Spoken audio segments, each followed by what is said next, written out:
আমরা শুরুতেই আপনার কাছে জানতে চাবো যে এই যে আমাদের স্টেট বা আমাদের যে নীতিগুলা আছে শিশুদের জন্য, ধরেন 2014 সালে একটা শিশু আইন আছে, 2011 এবং একটা শিশু পলিসি আছে স্টেটের।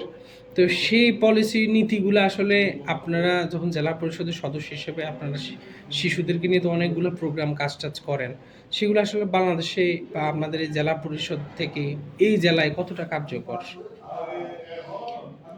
আসলে স্পেসিফিকভাবে জেলা পরিষদ থেকে আপনার ওই ধরনের সেরকম আমার তো মোটামুটি ১ বছর হলো। আমরা তো অন্তর্বর্তীকালীন সরকারের গঠন করা জেলা পরিষদ আরকি। আমার জি। ব্যাকগ্রাউন্ড কিন্তু পলিটিক্যাল ব্যাকগ্রাউন্ড না। আমার হচ্ছে ডেভেলপমেন্ট ব্যাকগ্রাউন্ড। আমি ওখান থেকেই আসছি। ওই ঘরানার থেকে জি। আমার এখানে আসা। এই একটা বছরে শিশুদের নিয়ে সেরকম স্পেসিফিক আমি কোনো দেখি নাই। কারণ আমাদের মধ্যে হচ্ছে যে আমার ডিপার্টমেন্ট হচ্ছে সমাজসেবা জি। এবং সেখানে আপনার যেসব বাচ্চা আপনার ডিসেবল বাচ্চা আছে তাদেরকে নিয়ে করা হয়, উদযাপন করা হয়, তাদের ডে অবজারভেশন করা হয়। জি। আম আর আমাদের ন্যস্ত বিভাগের মধ্যে প্রাইমারি এডুকেশনটা আছে। আর এখন মাধ্যমিক স্কুলটাও আমাদের ন্যস্ত হিসেবে যুক্ত হলো। কিন্তু আমরা সেরকম বাচ্চাদেরকে নিয়ে সেরকম স্পেসিফিক স্কুলের প্রোগ্রাম ছাড়া স্কুলের আপনার কি বলবো ডিপার্টমেন্ট ন্যস্ত বিভাগীয় এদের মিটিং ছাড়া আমরা সেরকম বাচ্চাদের সাথে আমাদের সেরকম কোনো ইন্টারাকশন আমি এই একটা বছরে আমি পাইনি। পাননি। এটা হচ্ছে যে আমার এই একটা বছরের এক্সপেরিয়েন্সের জি, কথাই মানে বলছি আরকি। আপনি যেটা বলতে চাইছেন যে ১ বছরের মধ্যে আপনি এরকম কোনো কমিটি দেখেন নাই। শিশু কমিটি বা এরকম না, কিছু? আমি অন্তত সেসব জায়গায় আমি ইনভলভ হয়নি। শিশু কমিটি বা এরকম কোনো কিছু আমি পাইনি। জি। আর এখানে পার্বত্য চট্টগ্রাম বলতে গেলে বান্দরবান তো সবচাইতে ডিফারেন্ট একটা জায়গা। আমরা তো সব দিক থেকেই বলব যে পশ্চাৎপদ। হ্যাঁ? আমরা সব দিক থেকেই আমরা পিছিয়ে আছি। আপনি যদি 2025 এর যদি আপনার পোভার্টি সেন্সাস রিপোর্টটা দেখেন, জি। দেখবেন যে বান্দরবান হচ্ছে যে সবচাইতে কি বলবো? আ ডাউন। ডাউন একেবারে নিচে একদম পুরেস্ট অফ দ্য পুর। হুম, হুম। জি। মানে আমাদের এখানকার অধিবাসী যারা।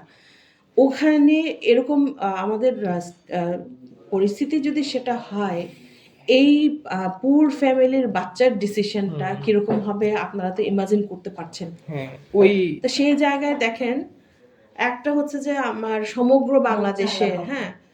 সমগ্র বাংলাদেশে ৬৩ জেলার মধ্যে ৬২ জেলা আমাদের চেয়ে এগিয়ে আছে। হ্যাঁ। সেই জায়গায় আমরা ৬৪ জেলার মধ্যে ৬৪তম।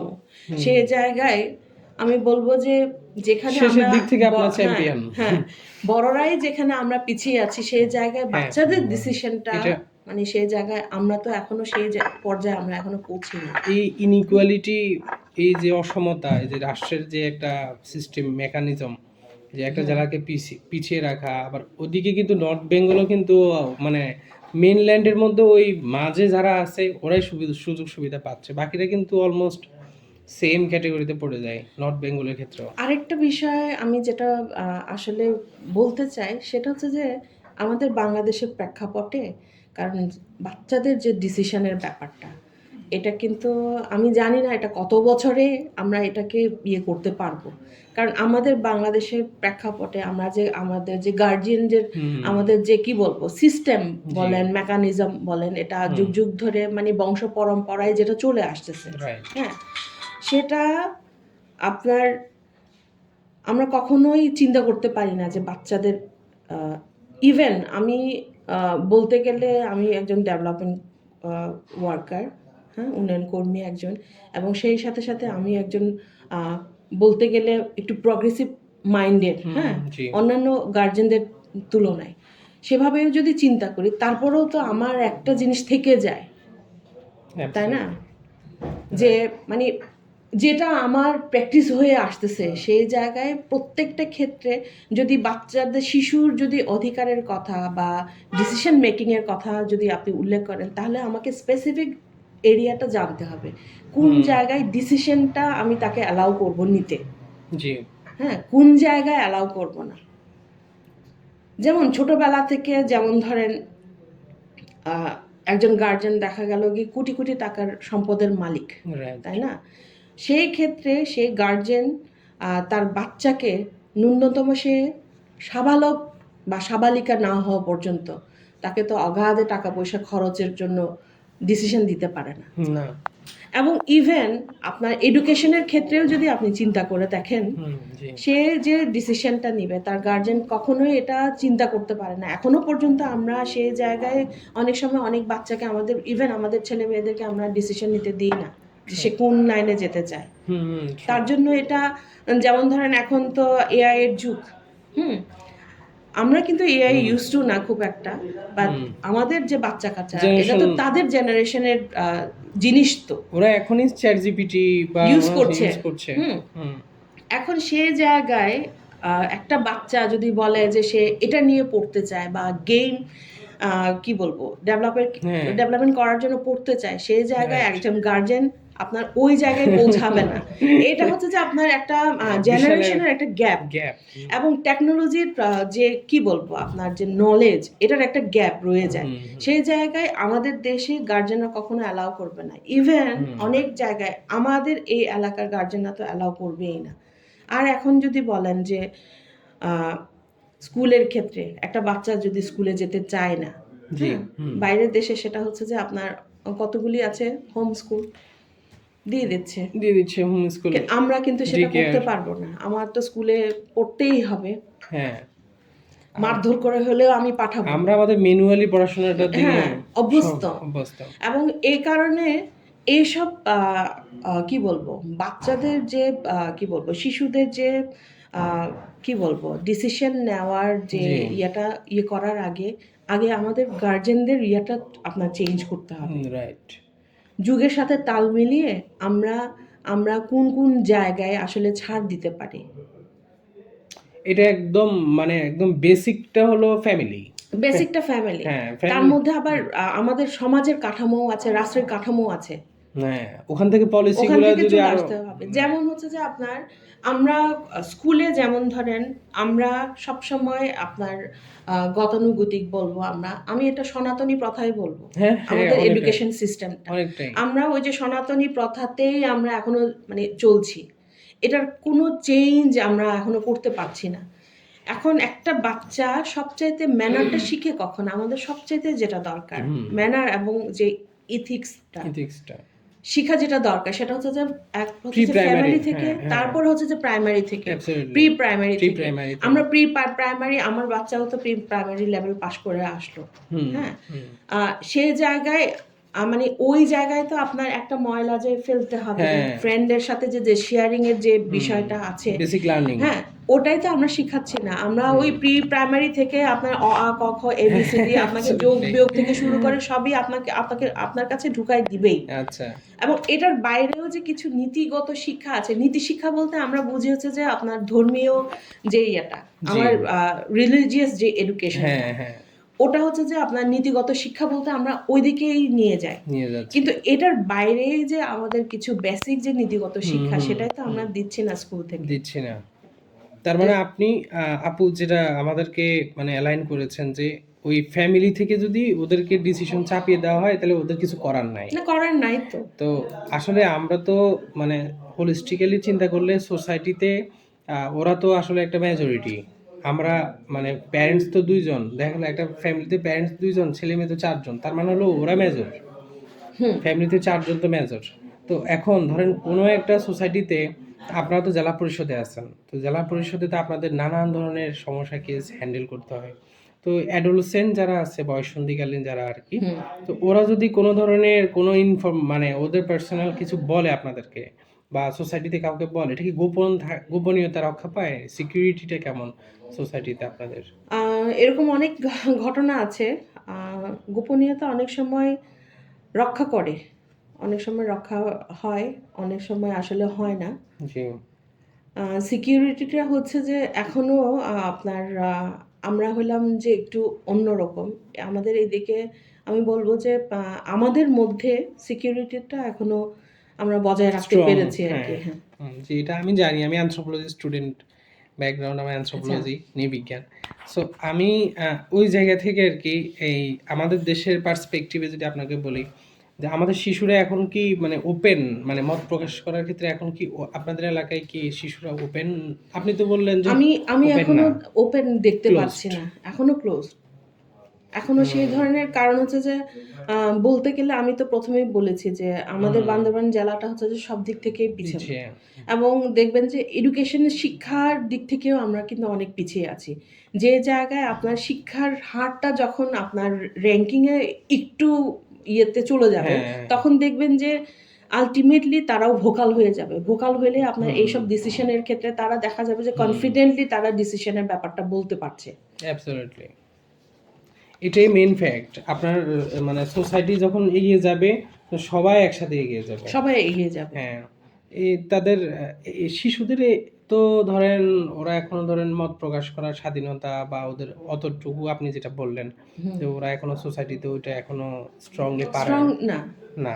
আমি একটা ওয়ার্কশপ হয়েছিল, আমি সেখানে বলেছিলাম যে শিশুদের ক্ষেত্রে হ্যাঁ বলুন হ্যাঁ, জি। এটা খুবই চমৎকার একটা ইনিশিয়েটিভ ছিল যে আমরা না যেন না বলি, এটা বাচ্চার ডেভেলপমেন্টের ক্ষেত্রে খুবই জরুরি। কিন্তু মানে আমি যদি ফিরে তাকাই আমার পেছনটা, আমার মা বাবা যদি একটু স্ট্রিক্ট না হতেন বা মানে লাইনটা যদি এই ধরনের ইয়েটা যদি ফিক্স করে না দিতেন, তাহলে কিন্তু আমি হয়তো এই জায়গায় আসতাম না, বসতাম না, আপনাদের সামনে ভোকালি কি বলবো, স্ট্রংলি আমি কথা বলতেও পারতাম না। আচ্ছা। অনেক সময় দেখা যায় যে কি, তবে আমি যেটা মনে করি বাচ্চাদের ডিসিশনের কি বলবো যে কনফিডেন্টটা যেভাবে হ্যাঁ, আসা দরকার, জি। এবং সেই হিসাবে একটা জিনিস আমি বিশ্বাস করি যে সহিংসতা অন্য জিনিস, হুম, হুম। কিন্তু আপনার শাসনটা অন্য জিনিস। হ্যাঁ, হ্যাঁ, আমি যেন সহিংসতা এবং শাসনটা যেন গুলায় না ফেলি আমার পরিবারে, আমার কি বলবো বাচ্চা কাচ্চা বা স্কুলে। ওই শাসনটা যদি না থাকে তাহলে আমার মনে হয় না যে আমার কি বলবো আমি ওই একটা ভালো জাতি হিসাবে আমি মানে অ্যাবসলিউটলি। গড়াইতে পারবো, অ্যাজ এ বাংলাদেশি গড়ে আমাদের তুলতে পারবো। অল সোসাইটিগুলার ফ্যামিলিগুলার ফর্ম প্রায় সেম। আপনি ট্রাইবাল বলেন মানে ইন্ডিজিনাস বলেন ইন্ডিজিনাস আর বলেন, বলেন নন ইন্ডিজিনাস নন বলেন, ইন্ডিজিনাস, মেইন স্ট্রিম বলেন, মেন স্ট্রিম বলেন, সবার কিন্তু ফ্যামিলি বন্ডিংসটা এরকমই। হ্যাঁ আমরা শিশুদেরকে কিন্তু এট দ্য সেম টাইম আপনি যদি ইউরোপ আমেরিকার কথা চিন্তা করেন এটা আমাদের এখানে কনটেক্সটে যায় না। যায় না। কারণ যেমন ধরেন 16 ইয়ার্স হইলে তারা কাজ করতে পারে। পারে। আমরা তো এটা এখনো কল্পনাও করতে পারি না। হ্যাঁ। এবং তাদের ওই সিকিউরিটিটা আছে। আমরা রাষ্ট্রীয়ভাবে আমরা কি সেটা পাই? না, না, আমাদের পাচ্ছি সামাজিক না তো। সুরক্ষা নেই। আমাদের তো সামাজিক সুরক্ষা তাহলে নেই। আমি আমার মেয়েকে 16 বছর পার হওয়ার পর আমি কিভাবে অ্যালাউ করতে পারি বলেন? তার সিকিউরিটির ইয়েটা কাজের ক্ষেত্রে? হ্যাঁ, ইটস রাইট। খাইতে গেছে? ওটা একটা বিষয়। আরেকটা বিষয় সেটা হচ্ছে যে আপনার যেমন ধরেন এই জায়গায় তারা কিন্তু ইনকাম করতে পারছে। 18 ইয়ার্স হলেই সে ফ্যামিলি থেকে আউট হয়ে যাচ্ছে। তার একটা আপনি সলভেন্সি তাকে আছে। অ্যালাউ করছেন না আপনার সাথে বসবাস করার জন্য true. ফ্যামিলিতে। আপনার সাথে আপনি প্যারেন্টস এবং হচ্ছে যে আপনার মানে অ্যাডাল্ট যে হ্যাঁ। বাচ্চা আছে, Separate হয়ে 18 যাচ্ছে। ইয়ার্স হয়ে গেছে, সে এখন Income ইনকাম করতেছে। করতে হবে, সে তার মতো তুমি তোমার মতো লাইফ লিভ করো। আমরা কি কখনো আমার বাচ্চা 18 বছর হয়ে যাচ্ছে, আমি কি কখনো তাকে ছেড়ে দিতে পারবো? না, আমরা পারবো না। গ্র্যাজুয়েশন, পোস্ট এটা গ্র্যাজুয়েশন সোশ্যালি আমাদের একটা যে Construct. বন্ডিংসটা, হ্যাঁ কনস্ট্রাক্ট যেটা আছে, হ্যাঁ। সেটা আমাদের চেঞ্জ হওয়ার নয়। আমি এটাকে বলবো যে এটাকে আমি খারাপ দিক থেকে খারাপ বলবো না। না, যদিও এটা বাচ্চাদের কি বলবো আমার কি বলবো বাচ্চাদের ক্ষেত্রে এটা তারা কনফিডেন্ট গ্রো হয় না। হ্যাঁ। তারপরও আমরা তো এই ধারাবাহিকতায় চলে আসতেছি। হ্যাঁ, মানে ওরা তো ধরেন ওই যে কনটেক্সটটা আমরা বলতেছিলাম, আমরা আমাদের আলোচনা চলে আসবো তাড়াতাড়ি, যে ইউরোপ আমেরিকাতে ওরা হলো ফাদার্স প্যারেন্টসের অ্যাপয়েন্টমেন্ট নেয় যে আব্বু তুমি কখন ফ্রি আছো, মানে কোন দিন কোন সপ্তাহে কোন তারিখে কোন কোন ঘন্টা ফ্রি আছো, ওরাও ওইরকম ভাবে অ্যাপয়েন্ট করে প্যারেন্টসকে। হ্যাঁ। আমাদের দেশের কনটেক্সট তো ওইটা না। ওটা না, আমরা তো এনি টাইম রাত 3টা 2টা মা হ্যাঁ, ডাক দিতেছি, ডাক দিলে চলে আসতে হবে। এখনো পর্যন্ত দেখেন আমরা বুড়া মা বাবাকে পালছি, হ্যাঁ, এবং এইজ হোমে যখনই দেওয়া হচ্ছে। এখন ঢাকাতে হয়তো অনেক দেখতে পাচ্ছি এই হোমে যেটা যাচ্ছে সেটা কিন্তু অনেক সময় আপনার হয়ে নিউজ হয়ে চলে আসতেছে, তাই না? Negative. কিন্তু এর বাইরের দেশের কথা চিন্তা করেন, এটা তো একেবারে এটা কমন জিনিস। একদম কমন। এবং আমাদের কি বলবো, সোশ্যাল বন্ডেজটাই এমন। তো এই জায়গাগুলাতে আমরা স্ট্রং ধরলাম, তো কিন্তু আমাদের শিশুদের যে মত প্রকাশ করার যে স্বাধীনতা বা ওদের যে পার্টিসিপেশনটা সোসাইটিতে, ফ্যামিলিতে, এটা আপনি বলেছেন যে মানে আশানুরূপ না, মানে না। ওরা এই আসতে পারছে না। তো আমরা ওই ব্যাপারগুলোকে অ্যাড্রেস করার জন্য একটা রিসার্চ করার চেষ্টা করতেছি, যে at the end of our research কী ফাইন্ডিংস আসবে হয়তো বা আপনাদের সাথে তখন শেয়ার করা হবে। তো এই যে শিশুদের যে নেতৃত্ব বিকাশ ছোটবেলা থেকে গড়ে ওঠে, হুম। আপনি আপনার সন্তানকে যেভাবে মানে ওই যে আপনার এই জায়গায় এই জিনিসটা করা যাবে না, রাস্তায় এক সাইডে হাঁটতে হবে, ময়লা গোসল করার কীভাবে হুম, কী হুম, হুম। করতে হবে, যে বেসিক লার্নিংটা আপনি দিতেছেন, এভাবে তো সে গড়ে উঠবে। এখন সে কিছুই শিখে নাই, তো সে পরে শিখতেছে, তাহলে তা কিন্তু আমি জাস্ট এক্সাম্পল দিই। আমি তো জাহাঙ্গীরনগরে পড়াশোনা করছি, তো আমার যে স্যার, একটা ছেলে হলো ওই যে আপনার চিপস খাইছে ডিপার্টমেন্টে, খেয়ে মানে ফেলে দিচ্ছে। ফেলে দিছে, যেখানে সেখানে। পাশে কিন্তু ঝুড়ি আছে কিন্তু এখানে ফেলে দিছে। হুম। তো মানস চৌধুরী নামে একজন স্যার আছে আমাদের, অ্যানথ্রোপোলজিস্ট, উনি দেখলো যে নিচে পড়ে গেল, মানে সে তাকায় রয়েছে অবাক। তা আমি বললাম যে স্যার ও ফার্স্ট ইয়ার ভর্তি হয়েছে তো, একদম বিগিনার জুনিয়র। না না না না না, এটা তো ফার্স্ট এটা ইয়ার। একদম ফ্রম ডে ওয়ান, এই এই আপনার এক বছর থেকে বাচ্চাগুলো এগুলো শিখবে। তাহলে আমরা এই প্র্যাকটিস ফ্যামিলি, এটা হচ্ছে যে ফ্যামিলির এই শিক্ষাগুলো নাই। না, এই প্র্যাকটিস আমরা গাড়ি দিয়ে যাচ্ছি এখান থেকে ওখানে, হ্যাঁ। আমরা পানি খাচ্ছি, পানির বোতল গাড়ির জানলা দিয়ে ফেলে দিচ্ছি, হ্যাঁ। কার কাছে পড়ছে আমরা কিন্তু হ্যাঁ। ইভেন মানে এটা বলা উচিত না যে বমি করছি পলিথিনের মধ্যে, পলিথিনটা ছুঁড়ে হ্যাঁ, মারছি। আমি অনেকের কোথায় পড়ছে না পড়ছে আমরা, এগুলো আমাদের হেডেক না, কি মানে এই অবস্থা। ধরনের রেসপন্সিবিলিটি আমাদের নাই। এটা- আমরা হলাম ইররেসপন্সিবল ওই জায়গায়, ওই জায়গায়। তাহলে এই যে বেসিক গুলো, এগুলো কিন্তু শিশুকাল থেকে আমরা শিখানো, আপনি যেটা বললেন আমাদেরকে, হ্যাঁ। তো শিশুদের নেতৃত্ব বিকাশ বা দক্ষতা বৃদ্ধির জন্য আপনাদের উপজেলা জেলা পরিষদ থেকে আপনি 1 বছরের মধ্যে কিছু দেখছেন কিনা? না, সেটা আমরা এখনো দেখি নাই। এখনো দেখেন নাই। আমাদের যে অ্যাজ ইউজুয়াল যে কাজগুলো আছে, এবং বিভিন্ন যেমন ধরেন দিবসগুলোতে আমরা এগুলো হয়তো বলার চেষ্টা করি, কিন্তু এটা হয়তো দেখা যাবে যে এটা যদি আমরা করতে চাই, হ্যাঁ, আমাদের জেনারেশনটাকে বাদ দিয়ে একদম ছোট জেনারেশন থেকে ধরতে হবে। ওখান থেকে দেখবেন যে এই জেনারেশনটা শিখছে, মানে স্কুল থেকে বলেন, ফ্যামিলি থেকে বলেন, এরা স্কুল থেকে শেখার পরে সে তার ফ্যামিলিতে পরিপূর্ণ বয়সে, রাইট। তার ফ্যামিলি লাইফে সে এটা অ্যাপ্লাই করবে এবং তার বাচ্চাকে এটা শেখানোর চেষ্টা করবে এবং তার বাচ্চাকে স্কুলেও শিখাবে। ট্রু। এবং এভাবেই কিন্তু আপনার একটা জায়গা থেকে আপনার উঠতে হবে। হ্যাঁ। আমি কিন্তু হ্যাঁ না, উপর থেকে আপনার এটা যদি করি, আমি কিন্তু সেরকম আশানুরূপ ফল পাবো না। না, আমি পলিসি তৈরি করে দিলাম, আইন তৈরি করলাম, কিন্তু আমার মাঠ লেভেলে তো এগুলো কার্যকর হবে না। কার্যকর হবে না। এগুলোর জন্য তো প্রপার ইমপ্লিমেন্টেশন মেথড দরকার। আপনার তাহলে নেতৃত্ব বিকাশে সবচেয়ে বড় এই যে শিশুদের যে লিডারশিপ কোয়ালিটিটা গ্রো করছে না, ওরা যে গড়ে উঠতেছে না ঠিকঠাক মতো, এটার জন্য সবচেয়ে প্রতিবন্ধকতা কি? আপনি কি ফ্যামিলিকে দায়ী করছেন নাকি? ফ্যামিলি কিছুটা ফ্যামিলি বলবো আমি, আর আবার আমি বলবো যে এটা সবচাইতে বড় দায়ী করবো আমার স্কুল প্রতিষ্ঠানগুলো। জি, একটু যদি ব্যাখ্যা করে বলতেন। এটা আমি জানি না আপনাদের কাছে আমার কথাগুলো আমি কিভাবে, আপনার মানে সব আমি কথাই আমাদের জন্য রাইট, আমরা রিসার্চের পয়েন্ট থেকে বললাম। যেমন ধরেন আমরা, এটা আমি শুধুমাত্র বান্দরবানের ক্ষেত্রে বলবো না, এটা আমাদের সমস্যা হচ্ছে যে আমাদের পুরা দেশের মধ্যে যে সিস্টেমটা আছে, আমাদের এখনো স্বজনপ্রীতির সমস্যাটা আছে, স্কুলগুলোতেও রয়ে গেছে কিন্তু। আচ্ছা, হ্যাঁ, আচ্ছা। আপনার এই যতক্ষণ না পর্যন্ত এই যে স্বজনপ্রীতি বা আপনার কি বলবো আমরা কি বলবো ক্লাস নিয়ে যতক্ষণ না পর্যন্ত স্কুলগুলোতে এগুলো থাকবে, ততদিন পর্যন্ত এই প্রবলেমটা থেকে যাবে।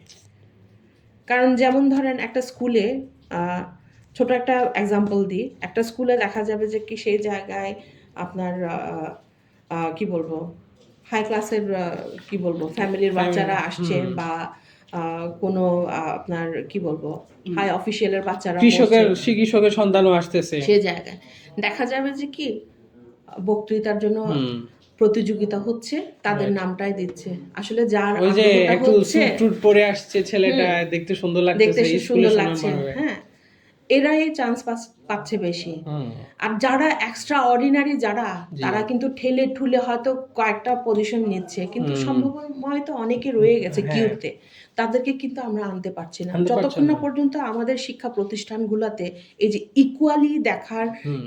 দৃষ্টিভঙ্গিটা না পাল্টাচ্ছে, আমার মনে হয় না এটা আসবে এই এটা লিডারশিপটা, একটা বড়, বলবো যে এটা একটা বড় একটা বাধা। এটা একটা বড় বাধা। এর বাইরে আপা আর এর বাইরে আম, আরেকটা বলবো আমি, সেটা হচ্ছে যে আমাদের মন মানসিকতা, বড়দের বড়দের মন মানসিকতা কেন বলছি, সবসময় আমি আমার চেয়ারটাই হোল্ড করে রাখতে চাই।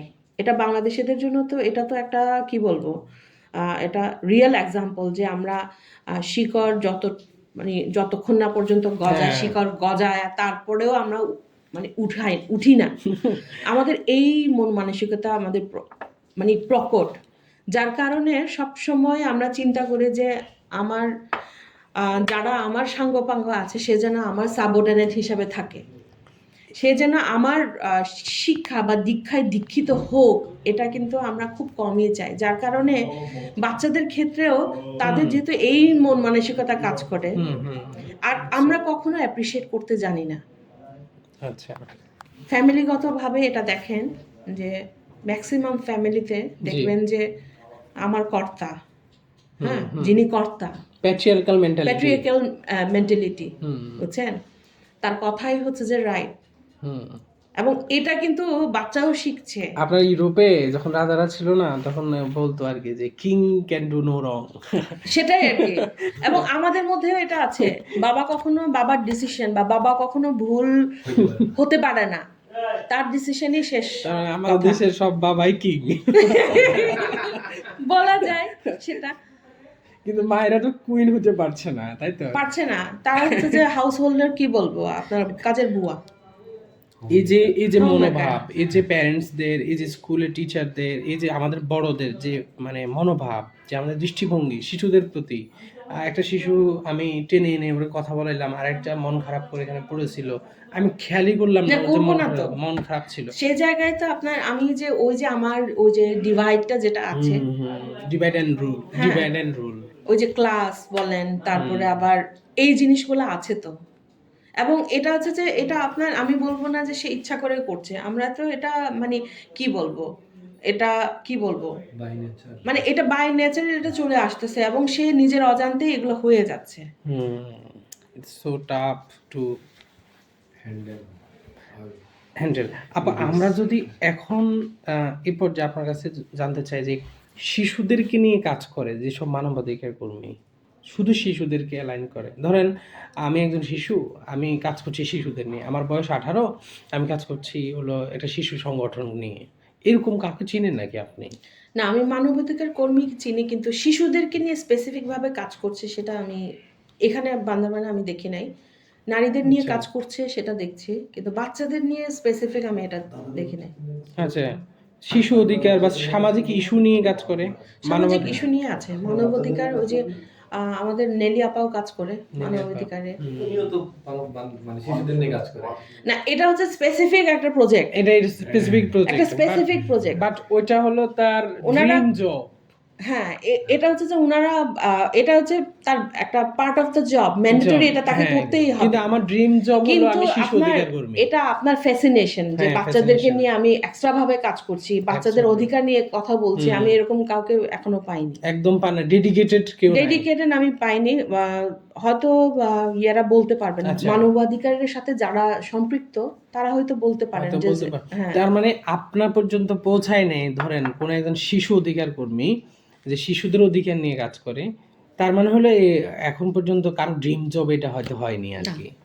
যাও, তবে মানবাধিকার কর্মীদের সাথে আপনারাও একটু কথা বলে নিতে পারেন, যেমন নেলি আপা আছেন, দনাইপ্রো নেলি, ওনার কাছেও নিয়ে যেতে পারেন। ঠিক আছে, যোগাযোগ তারপরে করবো। আবার ওই যে মানবাধিকারে আরেকজন কাজ করেন, সেটা হচ্ছে যে অংচমং এর কাছেও নিয়ে এই যেতে যে পারেন। নীলিয়া তাদের সাথে পাংচমং ওনাদের কথা বলছিলেন, ওরা যখন কাজ করে মানে শিশু সুরক্ষা, সামাজিক ইস্যুগুলো নিয়ে, নানান ধরনের সামাজিক জটিলতা আছে, তারা কাজ করতে গিয়ে কোনো ধরনের মানে কোনো ধরনের বিপদ বা কোনো ধরনের সমস্যার হ্যাঁ, অনেক সম্মুখীন ফেস হয় কিনা? করেছেন তারা। কি তারা ধরনের সমস্যার তারা সম্মুখীন? বেসিক্যালি কাজ করছে আপনার ওই যে আপনার যারা মানে ভিকটিম হুম, রেপ জি, কেসের ক্ষেত্রে জি, ভিকটিম ম্যাক্সিমাম তাদেরকে নিয়েই ওনারা হচ্ছেন যে কাজ করেন আর কি। তো সেই জায়গায় তো আপনার একজন শিশু আছে ভিকটিম, জি। সেক্ষেত্রে তো ওই ধরনের তারা কেস ডিল করতে গেলে তো আপনার অনেক সোসাইটাল হ্যাঁ। প্রেশার থাকে। আবার আমাদের ইউএনডিপির একটা প্রজেক্ট আছে, জি, ওমেন্স অ্যান্ড গার্লস আচ্ছা, এডুকেশন, এরকম একটা প্রজেক্ট আছে, উইজি মনে হয়। জি। এরা 3 তলায় তারা বসে। তো তারা যেহেতু স্পেসিফিক শুধুমাত্র শিশু বলতে এখানে তো আপনার কি বলবো ধরেন all gender, all gender, right, তারা স্পেসিফিক শুধু মেয়েদেরকে নিয়ে কাজ করে। ফাইন, গ্রেট ওয়ার্ক, তাদের সাথেও কথা বলতে পারেন। ঠিক আছে। তাদের ইয়েটা কি, ম্যান্ডেটটা কি, তারা কোন ধরনের প্রতিকূলতা তারা মানে ফেস করছে আর কি কাজের ক্ষেত্রে, এটা নিয়ে আপনারা কথা আপনি বলতে এরকম পারেন। কাউকে দেখছেন যে খুব ঝুঁকিতে পড়ে গেছিল, খুব চ্যালেঞ্জে পড়ে গেছিল, যে নীলা আপার কথা বললেন, নেলি আপা, হ্যাঁ। নেলি আপার কথা বললেন বা অন্যদের কথা বললেন, আরেকজনের কথা বললেন, কোনো ঝুঁকিতে পড়ে গেছিল কি কখনো আপনার দ্বারা, মানে কাজ করতে গেছে খুব থ্রেটে পড়ে আমি গেছে? শুনি আর কি ওনারা এরকম অনেক এগুলাকে কিভাবে মোকাবেলা করা যায়? এটা ওনারাই বলতে পারবেন। ফাইন, আমরা আলোচনা একদম শেষে। বাঁচালেন। আমরা আপনার কাছে 3টা পরামর্শ চাই। একটা শিশু অংশগ্রহণ বাড়াতে সবচেয়ে গুরুত্বপূর্ণ 3টা পদক্ষেপ। আপনি তো বলছেন স্কুল গার্জিয়ান, এই 2টা বলছেন, আরেকটা কি হতে পারে? আমি ধর্মীয় উপাসনা এটা আমি বলতে চাই না। এটা একটা কোর জায়গা তো আপা, ধর্মীয় উপাসনালয়গুলো তো বাংলাদেশে এডুকেশন রোলস প্লে প্লে করছে করছে, কিন্তু সেখানেও সেই জায়গায় আপনারা কাজ করতে পারেন, কিন্তু কতটুকু রেসপন্সটা আসবে আমি আসলে জানি না। যেমন আপনি বাংলাদেশে মুসলিমদের হলো মক্তব আছে, হ্যাঁ, বক্তব্য আছে, মসজিদে আমাদেরও মক্তব। আছে সেরকম। হ্যাঁ, সেরকম অনাথালয় আছে। ওখানে কিন্তু ছোট শিশুরা যায় পড়ে, হুম। অনাথালয়, এগুলো কিন্তু ছোট শিশু। ওখানে যদি ওরা ওদের মত প্রকাশটা না করতে পারে বা আমি এই জিনিসটা পারছি না পড়তে, এটা বলতেও তো অনেকে পারে না, জোর করে একটা জিনিস ধরেন মুখস্থ করাচ্ছে হুম হুম হুম বা এটা না মুখস্থ করায় ওইটা মুখস্থ করানো যেত, তাকে স্বাধীনতা দেওয়া যেত। এছাড়া আবার কোনো কিছু কি মনে পড়ে? এছাড়া এটা হচ্ছে যে আপনার আমাদের তো কিছু ট্র্যাডিশনাল লিডার আছেন, যেমন কারবারি, হেডম্যান, ইনাদেরকে ইয়ে করা দরকার, আপনাদের ইনক্লুড করা দরকার ট্র্যাডিশনাল।